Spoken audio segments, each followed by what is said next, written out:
নমস্কার বন্ধুরা, Mallika kitchen with village ফুডে সকলকে স্বাগত। বন্ধুরা দেখুন, কত কচি কচি নোটে শাক আমাদের গাছে উচ্ছে হয়েছে। ওদিকের বাপি উচ্ছে দেখে বললো যে আমি আজকে নোটে শাক ভাজা খাবো উচ্ছে দিয়ে। আপনারা কি কোনোদিন খেয়েছেন উচ্ছে দিয়ে নোটে শাক ভাজা? কমেন্ট করে জানাবেন। তা আমি আজকে নোটে শাক ভাজা করবো। দেখুন মিহি করে নোটে শাক কাটছি, উচ্ছে দিয়ে ভাজা করব। দেখুন বন্ধুরা, গাছে কত বড় বড় উচ্ছে হয়েছে। বললাম তো আপনাদের শাক দিয়ে ভাজা করব। এই দেখুন উচ্ছে, এই দেখুন। বেশি উচ্ছে তো দাও না, এই দুটো উচ্ছে দিলেই হয়ে যাবে। দুটো কি তিনটে দেবো। ছোটো ছোটো করে সরু সরু করে উচ্ছেটা কেটে নিচ্ছি। বন্ধুরা, ছোটো ছোটো করে উচ্ছেগুলো কেটে নিলাম। শাকটাকে একটু ভাপিয়ে সেদ্ধ করে নিলাম। কড়াইতে তেল দিলাম, দিয়ে উচ্ছেটাকে একটু ভেজে নেবো। লাল লাল উচ্ছেটা ভেজে নেবো।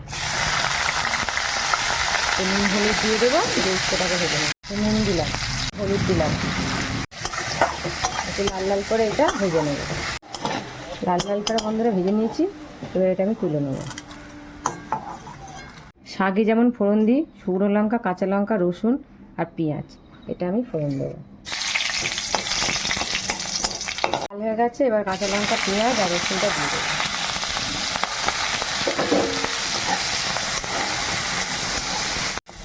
পেঁয়াজ, রসুন, লঙ্কা ভাজা হয়ে গেছে। এবার আমি উচ্ছে আর শাকটা দিয়ে দেবো।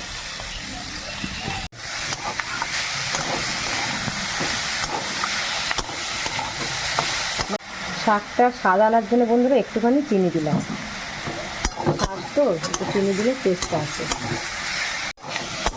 বন্ধুরা, শাক থেকে দেখুন তেল ছেড়ে গেছে, শাক ভাজানো হয়ে গেছে। এবার আমি নামিয়ে নেবো, নাহলে বেশি নাড়লে তেতো হয়ে যাবে। বন্ধুরা, আমার নতুন নতুন ভিডিও দেখতে গেলে আমাকে সাবস্ক্রাইব করুন, আমার চ্যানেলকে লাইক করুন, বন্ধুর সঙ্গে কমেন্ট করুন, শেয়ার করতে বন্ধুরা ভুলবেন না। আর কমেন্ট করে অবশ্যই জানাবেন আমার রান্না কেমন লাগছে, আমার ভিডিও কেমন লাগছে। দেখা হচ্ছে নেক্সট ভিডিওতে।